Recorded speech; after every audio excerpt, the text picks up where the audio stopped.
Spaz wants to know if you want to sit or stand. I don't want to take anyone else's chair. No, you're not going to take a chair. He's not really using it anyway. Stand right there. I'll stand. Yeah. How are you? Good, man. How you doing? Good to see you. Thank you.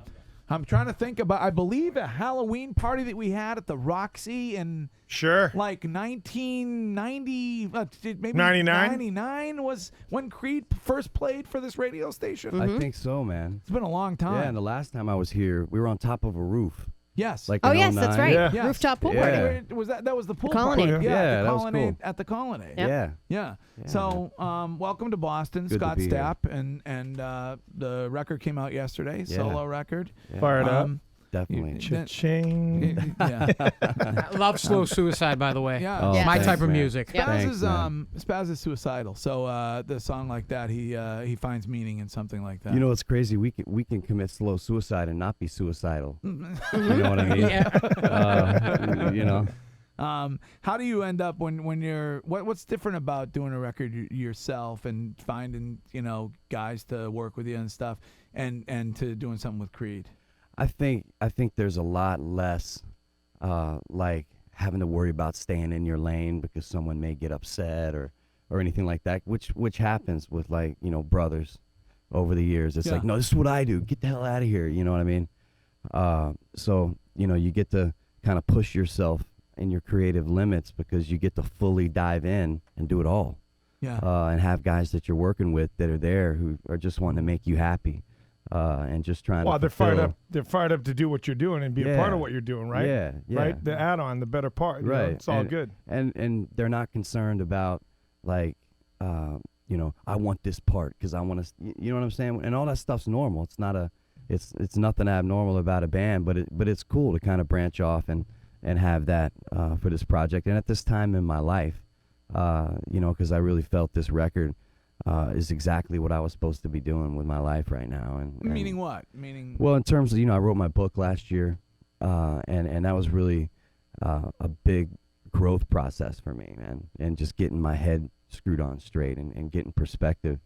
And that kind of led to this record because I finally had like some clarity and perspective and could look back honestly on the last 10 years of my life. Stop. Was it a blur? So do you Oh, find dude. sometimes like when you stop, you're like, wow, this really. Yeah. I kind of feel that way about the last 20 years of my life. I said the last 20 minutes are a blur. The last 2 hours are a blur. And sometimes you need to process that, Yeah. man. And I definitely had a chance to do that. And when you're going into it with like, you know what, I'm not going to give myself any slack. I'm not going to give myself a break here. I'm just going to look at it like everybody else and actually be my own worst critic. It really can give you some perspective, and that really impacted me as an artist and a songwriter. So you can hear it in the music. How's it been sobriety-wise? Is that tough for you, or are you is it a? Like, Hey, man, I have my days. Yeah. Man, because I had a good time partying. Yeah. I'll just- I mean, I don't know how. You must miss it. I don't want to Like, breathe on you. Yeah, I'll just right. I'll move over. yeah, man. If you'll be off the wagon. If Elvis breathes on you this morning, you'll be off the wagon. May have already So happened. Try to stay away. Oh, stay man. away Okay, from just him. have a look at me and know you're doing great. I had a great time until it turned bad. Yeah. And I mean, you can check it out on YouTube. I'm sure there's some clips on there of my glory days. Brawling. Yeah. But it's been the best thing that ever happened in my life, bro. Yeah. I found out how bad and how crazy allergic I was to alcohol. And every time I freaking drank, I broke out in handcuffs and ended up on the 6 o'clock news. So it was like, dude, I can't do this anymore. You know what I Didn't mean? you feel good doing it? Like, I could never give up drinking. I don't know how people go sober. Spaz. No, I couldn't. It's like the Scott- best you feel. Like you have your week sucks, and then Friday comes, and then I want to Yeah, I say feel the you. best time of the week is like Saturday at midnight because you still got an hour left to drink, Yeah. and then it's all I downhill. know, Yeah, bro. no, but you know I what? know, bro. It's that give and take. You know what? Right. We need you. Um, Okay, Dude, you know what I mean? Because it's awesome. Thanks, Because man. like Spaz and I, we have so much misery, Yeah. and we're not right. We're hovering, like rock bottom's there. Because you've been there. Oh, I've been to rock bottom I'm like like 4 right there. times. I'm like tethered like 4 inches You're one above rock bungee cord bottom. snap Yeah, away. I've been there, and like when you get to the point where you're like, I'm gonna die, you gotta stop. Yeah. Yeah. You know what I mean? Obviously, you're not there yet. It must be difficult to perform though when you're not drinking. Well, it must be difficult to perform, like to not get on that same level as the crowd. Well, actually, was that a battle? No, not at all, because I was sober always up until around 2002, when I was just in a dark place, man, and just drinking to try to feel normal. Yeah. And that's it got worse for me. My shows suffered because of it. In my mind, they were awesome. Yeah. You know what I mean? And I'd be in the back like, woo! Yeah, Scott's gonna high five all day, every day. I was You're that amazing, guy, bro. Yeah, That was hilarious, Spaz. That was awesome. What was now? Did you end up Did you blow a lot of money? Oh yeah. Yeah. Yeah. Any guess at how much? Oh man, definitely in the seven figures. In the seven figure Think range. life, And bud. what about buying things? Did you buy things and then not remember buying them? Oh yeah, I made a lot of friends. Yeah. You know, a lot of people want to hang out with yeah, you. Yeah. and spent a lot of money.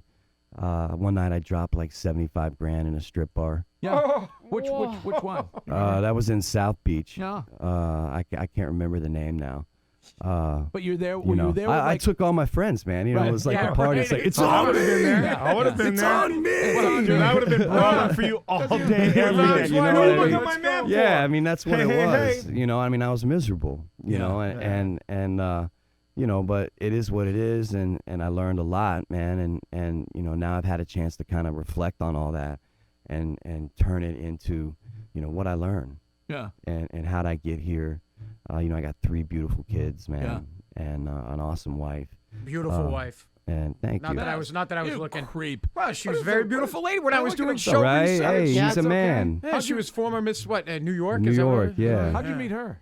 I met her actually New Year's Eve, 2005, and I was down in South Beach, and my buddies pulled me out to go down for New Year's Eve. We're gonna watch the ball, let's get it. We're like going down, and for some reason, I was in kind of one of those moods where it was like, man, this ain't doing it for me tonight. It's probably a bummer to other people. And so I decided to say, what's up? I'm going back. Peace. So I leave, and I'll never forget the scene in my mind. I'm looking back, and like everyone's partying on the strip, just a mob outside of every bar. Right. And it's just me standing out, on the road trying to get a cab. And I look over, and about 25 yards, there's this beautiful woman trying to do the same thing. And the thing that stood out at first is she was clothed. Because in South Beach, no one wears clothes. And I looked at my buddy, and he looks at me, and he's like, "Dude, look at this!" And he's got like 3 chicks scantily clad, like trying to come back. Right. Yeah. No. Don't leave us. Yeah, and I made a comment, and I was like, "No, dude, that's the kind of girl I want to meet." And then, of course, my buddy runs down there and Gets starts, her. "John." Well, that's awesome. and- Do you know who that is? That's Scott Right, Stapp. exactly. And you know the funny thing? She No goes, idea. "Really? I worked with his sister for 6 years." Get out of here. Oh wow. Yeah, So see? she worked for So a then you had company the called end. C. I totally. I played totally, that. I totally played had the that all the end. way. I was like, "Yeah, let me get your cab. You're like a little sister to me." So it worked. That's awesome, man. Well, Scott Stapp is our guest, and That's amazing. Proof of Life was released yesterday. Yeah.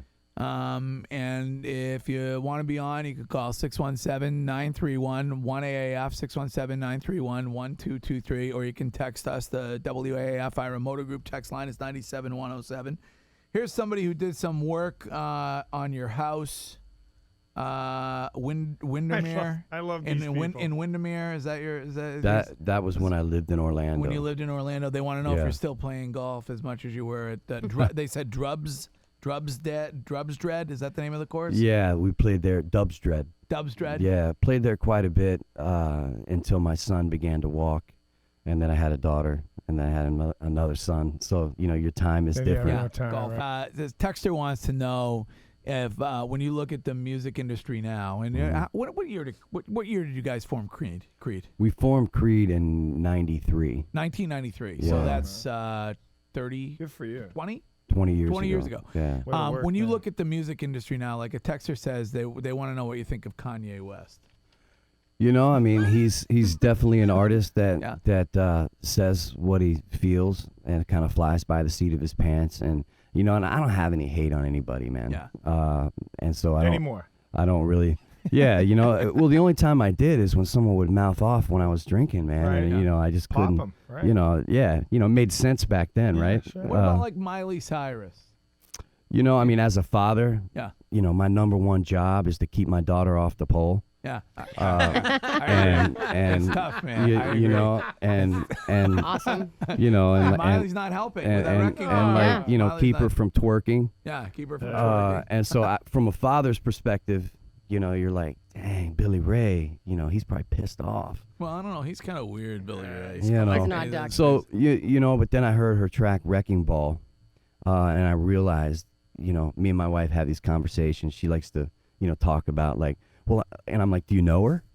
You know what I mean? But talking about how her boyfriend's situation and she's going through a problem in her life, and you know, and she was just kind of lost, and so you know, I get it from that perspective. So I try not to judge, but I tell you what. You know, if that was me, I'd be coming out of the crowd at the award show, like, you're coming home right now. That's it. Back on, Miley. You know? All right, Scott Stapp is our guest here in the studio in Brighton. This is Chris. Hello, Chris. Chris. Oh, Chris is gone. Let me see. This is Kenny. Yes, hello, Kenny. Hey, how you doing? What's going on, Kenny? Just want to say hello. I'm a huge Creed fan. And Scott, when that first song came out, Arms Wide Open, I assume that was about your first child? Yeah, it was. It means a lot to me, and I got to tell you, I don't get usually emotional, but my first daughter, was born at that time as well. And when that song came out, I mean, literally that week, that month, and every time I hear it, I feel like there's a connection for me and my daughter, which I don't spend enough time with. But it's been really a wonderful song, and it's really been something special more than just a song. There's a meaning behind it that I can relate to, and I can feel what you were writing with the pen and paper in your hand. So I just want to say thank you. Thank you. Oh, man. Thank you, man. I appreciate that story, I mean, bro. is it possible to be most like proud of one single song the most? I mean, and if so, is that it? You know, that song had the most impact on my life on so many levels, you know, professionally and behind the scenes, because I can relate to exactly what he's saying, because that's what that song means to me in my relationship with my son Jagger and now my daughter Milan and Daniel. So, you know, that song definitely means a lot to me. Is Daniel upset that he doesn't have one of the celebrity kid names like Jagger and Milan? You know what? And Not Apple yet. Not yet. But yeah. He's a wild man. Well, were you writing that and feeling like kind of like guilty or like, hey, I'm not a great dad because I drink and because of what I done? And like, you mean back in the day when I wrote it? Yeah. You know, I hadn't progressed into that place yet. You know, I was just a regular guy who drank beers with his buddies and liked to yell and scream a lot and meet chicks. Yeah. But I can't even deal. you know, but you know, I just didn't want to be like the father that I had in my life, and so I was expressing, you know, my thoughts about being a father, you know, and then what I didn't want to be like and what I didn't want to pass down. And I, you know, of course, all of us as parents, we don't want our kids to make the same mistakes that we made. And so that's kind of what I expressed in the bridge of that song. We especially don't want Spaz's kid to make the same mistakes Oh, my God, that he has made. Hello. Chippendales. It's too late. Hello, Donnie. Yo, what's up, douchebag? What's up, Hey, Donnie? Donnie. Douchey doucheman. So, Mr. Stapp, I realize you try really hard to be cool, and are you putting that much effort into being boring, or does that come naturally to you? To being what? that's- What? He's saying we're changing your life, I suppose. Is that what he's that he's saying? becoming? Yeah, so now, you know, you party, partied, you had a good time, so now you're putting just as much effort into being a laid-back dude. Like, is it difficult to do? You know what? I think when you find yourself, you don't have to try. You're just being. You just are. Yeah. You know what I mean? So I don't have to think about that kind of stuff like I did when I was in my 20s. You know how your perspective, excuse me, changes in life. Like the things you thought, like in high school. Or like super Like, important. yeah, like when you get and like don't- 5-6 years later, you're like, dude, if I only knew what I knew now. Like that kind of happens in life, you know. As you get older, you look back at different times in your life, and your whole perspective is changed. Well, I think I haven't let go yet. You know what? I think what I find with people, because I'm still ripping it, is I'm always chasing. And that you quit that you quit that. It stops that chase. Every day, all the time, everything. Yeah. You always feel like you're missing out. You always feel like what's everybody doing? How come I'm not there? What's going on? Where am I going? I gotta chase. Right. It was just chasing the wind. Yeah. You're never gonna catch it. Didn't you fight Spaz's hero, Fred Durst? Oh man, me and Fred wrestled. He's a great dude, very talented, very great director. I don't know if you guys know what he's gotten into later on in his life, and he kind of backed down from that. Yeah, he ran away. Yeah, he ran away. He knew what was up. He knew what was up. I mean, hey, if you would have kicked his ass, you would have kicked his ass. Nah, I got nothing but love for him. But when you're all fired up in your 20s, full of testosterone, talking that shit. We got to dump out. That certainly wasn't shit. That's S-bomb. Sorry, I'm not supposed to say that. That's right. Johnny Gomes said it yesterday. Don't worry about it. Nice. Hello, hey Phil. Hey, Greg, great show. Hey, Scott, it's an honor to speak to you. I was just wondering, can you remember your most memorable show you played, including like audience involvement and everything? Most memorable show. Yeah, man. One that stands out to me, I believe it was in Kansas City, Missouri, and 42,000 fans were there. And for some reason, I don't know why, everybody in the crowd decided to pick up, a handful of sod and just start throwing it up in the air. Wow. And this is like 42,000 people. Yeah. And so that was insane. Sure. And it was awesome. And they, every single person from, people in the front row were acting the same as the people in the back row. So that was an amazing show. Just for the record, Great Barn, Kansas City, Tomfooleries. If any of our listeners ever get there, it's a great spot. You been there, Scott? Yes, I was just there a couple days ago, man. Just there a couple days ago. Yeah. So how long you staying in town for? After I leave here, I'm jumping on a plane to New York. To New York. And then I'll be in New York this afternoon, and then I'm jumping on a train to Baltimore. Yeah. So busy time right now. And then what's the Proof of Life out yesterday? Yeah. Scott's solo record, the second one, correct? Second one. And then Creed. What's going on with Creed? I think we're at a place where it's just kind of there, and I've grown and moved on to like a different chapter in my life, man. And I'm making the music I really feel like right now that I was born to make. And so it's there. Yeah. But right now it's all about Proof of Life and, writing the next chapter or the next season in my life. Well, the good thing about a successful band like Creed is 15 years from now, you're 60, 70, you can do one of those like Creed reunion tour things. Yeah. And collect big dollars, right? If they'll book me when I'm in a wheelchair, I'll be rocking. Have you seen Kiss? Yeah, I was just going to say, listen, if Gene keeps doing it, you'll be good. It's all good. You ever seen those like shreds things on YouTube? No. Like if you check it out, it's like there's one Creed Shreds. I watched one yesterday, and they're hilarious.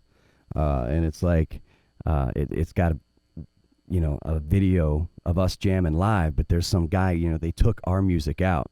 And so it's some guy making playing the guitar how he wants it to sound, and he matched up sounds of his voice on mine, but so it looks like it could be coming from my mouth. Right. Yeah. So that's kind of how I'll be. Check out the Creed skids. I'll be up there going, oh yeah.